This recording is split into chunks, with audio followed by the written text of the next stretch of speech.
यवतमाळ जिल्ह्यात एकीकडे शेतकरी आत्महत्यांचा प्रश्न गंभीर बनत असताना दुसरीकडे शेतकऱ्यांना कोणताही ठोस दिलासा मिळताना दिसत नाहीये। गेल्या काही महिन्यात जिल्ह्यात मोठ्या प्रमाणात अतिवृष्टी झाली, त्यामुळे कापूस, सोयाबीनसह विविध पिकांचं मोठं नुकसान झालंय। अनेक शेतकऱ्यांची शेती पाण्याखाली गेली आहे, तर काही ठिकाणी पिकं पूर्णपणे उद्ध्वस्त झाले। मात्र एवढं मोठं नुकसान होऊनही अनेक शेतकऱ्यांना अद्याप पीक विमा मिळालेला नाही। त्यामुळे अतिवृष्टी झाली, नुकसान झालं, मग पीक विमा का मिळत नाही असा सवाल आता शेतकरी उपस्थित करतायत। यवतमाळ हा आधीच कोरडवाहू आणि संकटग्रस्त जिल्हा म्हणून ओळखला जातो। अशातच सततची नापिकी, वाढतं कर्ज, उत्पादन खर्च आणि बाजारातील अनिश्चितता यामुळे शेतकरी आर्थिक संकटात सापडलाय। जानेवारी ते मे 2026 या कालावधीत जिल्ह्यात 102 शेतकऱ्यांनी आत्महत्या केल्याचा दावा शेतकरी नेत्यांच्या वतीने करण्यात आला असून ही परिस्थिती अधिक चिंताजनक मानली जाते।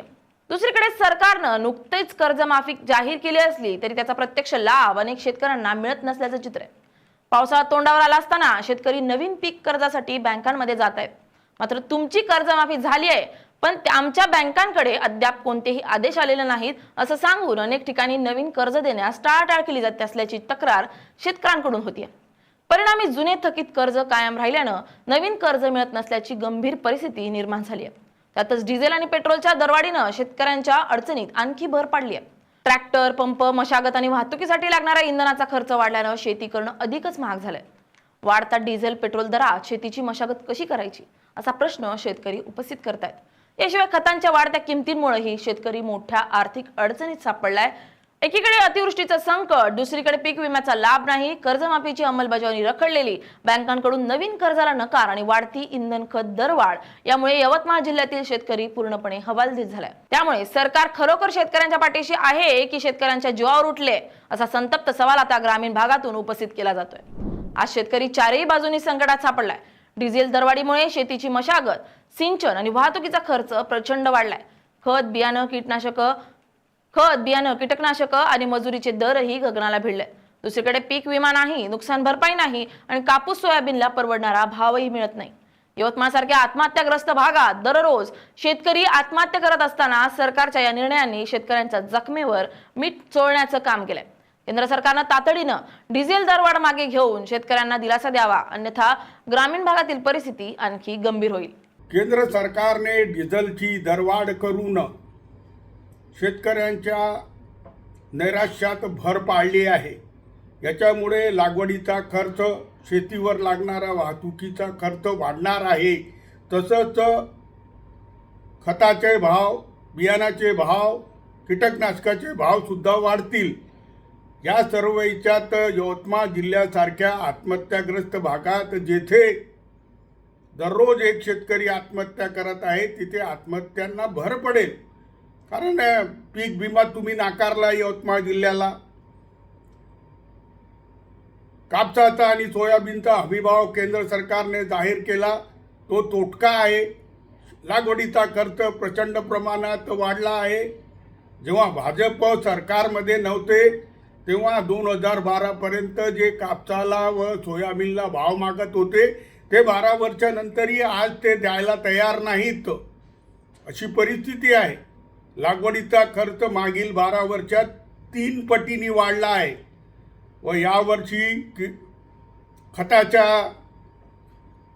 रॅक लागत नाहीये, कीटकनाशकाचे भाव वाढले आहे, बियाणाचे भाव वाढले आहे, मजुरीचे भाव वाढले आहे। शेतकऱ्यांना त्यांचा कायदेशीर मिळाला पाहिजे तो पीक विमा मिळाला नाहीये, नुकसान भरपाई सुद्धा मिळाली नाहीये व आता डिझेलची दरवाढ केल्यामुळे शेतकऱ्यांच्या वरील संकट प्रचंड प्रमाणात वाढले आहे। मी केंद्र सरकारला विनंती करतो की आत्महत्याग्रस्त भागातील शेतकऱ्यांचा विचार करून शेतकऱ्यांच्या आत्महत्या कमी करण्यासाठी तरी त्यांनी दिलासा द्यावा। जिल्ह्यात दररोज 2 ते 3 शेतकरी आत्महत्या करत असल्याच्या बातम्या समोर येतात। गेल्या 4 महिन्यात 102 पेक्षा जास्त शेतकऱ्यांनी आत्महत्या केल्याची धक्कादायक माहिती आहे। अतिवृष्टी, कर्जबाजारीपणा, पीक विम्याचा लाभ नाही, खत बियाण्यांचे वाढते दर आणि पेट्रोल डिझेल महागाईमुळे शेतकरी पूर्णपणे हतबल झालेत। प्रधानमंत्री पीक विमा योजनेतून यवतमाळ जिल्ह्याला वगळणं हा अन्याय आहे। निवडणुकीपूर्वी दिलेली कर्जमाफी व मदतीची आश्वासनं सरकारनं पाळलेली नाहीत. शेतकऱ्यांना तातडीनं पीक विमा, संपूर्ण कर्जमाफी, स्वस्त खत बियाणं आणि डिझेल दरात दिलासा द्यावा अशी मागणी माजी मंत्री तथा काँग्रेस नेते वसंतराव पुरके यांनी केली आहे. तर दररोज 2-2, 3-3 आम्हाला फोटो दिसतात की ज्यांनी आत्महत्या केली, गळफास घेतला, विष घेतलं, स्वतः विहिरीमध्ये उडी दिली, उडी घातली. अशा प्रकारे दररोजचा शेतकरी आमचा मारला जात आहे. मिळालेल्या माहितीनुसार जो या 1 महिन्याच्या कालावधीमध्ये जो 102च्या वर लोक मारले गेले, लोकांनी आत्महत्या केल्या. आणि तरी मात्र आमच्या शासनकर्त्यांना, प्रशासनकर्त्यांना, कुणाचेही सरकार असो, जाग येत नाही की आमची संवेदनशीलता ही लोप पावलेली आहे. अशा स्थितीमध्ये जेव्हा अतिवृष्टी झाली तेव्हा सुद्धा आमच्या शेतकऱ्यांना सोयाबीन आणि कापसाला मदत करतो म्हणून आमच्या सरकारने कबूल केलं होतं. कुठल्याही प्रकारची मदत झाली नाही. त्यापेक्षा पिकांचं प्रचंड मोठं नुकसान झालं आणि म्हणून शेतकऱ्याला पीक विम्याच्यासाठी किमान 1000-2000 कोटी कुठल्याही सरकारनं, कुठल्याही राज्य सरकारनं सुरक्षित ठेवणं गरजेचं असतं. आणि ते मात्र झालं नाही. पीक विमासारखी महत्वाची योजना असूनही आम्हाला त्याचाही लाभ मिळत नाही. परिणामी शेतकरी त्रस्त झालेला आहे. त्यापेक्षा माननीय प्रधानमंत्री मोदयांच्या नावाने असलेली प्रधानमंत्री पीक विमा योजना ही महत्वपूर्ण योजना संपूर्ण शेतकऱ्यांना न्याय देऊ शकत होती. पण माझा जिल्हा मात्र वगळला गेला. पूर्ण देशभरामध्ये माझा जिल्हा हा सर्वात जास्त आत्महत्याग्रस्त शेतकरी कोणत्या जिल्ह्याचे असेल ते माझ्या यवतमाळ जिल्ह्याचे आहे. आणि तरी मात्र हा जिल्हा जाणीवपूर्वक वगळला गेला की निर्णिवेतून वगळला गेला मात्र कळत नाही. हा जिल्हा प्रधानमंत्री पीक विमा योजनेतून वगळला जायला नको होता, तो वगळला गेला. याची पुनर्पी विचाराचा सरकारने करावा आणि ह्या जिल्ह्याला सांभाळून घ्यावं. आधीच महागाई, अतिवृष्टी आणि पीक विम्याची रखडलेली रक्कम यामुळे शेतकरी आर्थिक संकटात सापडले. अनेक शेतकऱ्यांच्या खात्यात अद्याप पीक विम्याचे पैसे जमा झालेले नाहीत.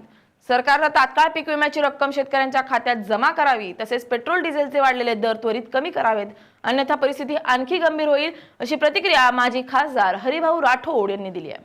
यवतमाळ जिल्ह्यातील शेतकऱ्यांच्या आत्महत्या दिवसेंदिवस वाढतच आहे. गेल्या 4 महिन्यामध्ये 102 शेतकऱ्यांनी आत्महत्या केल्या.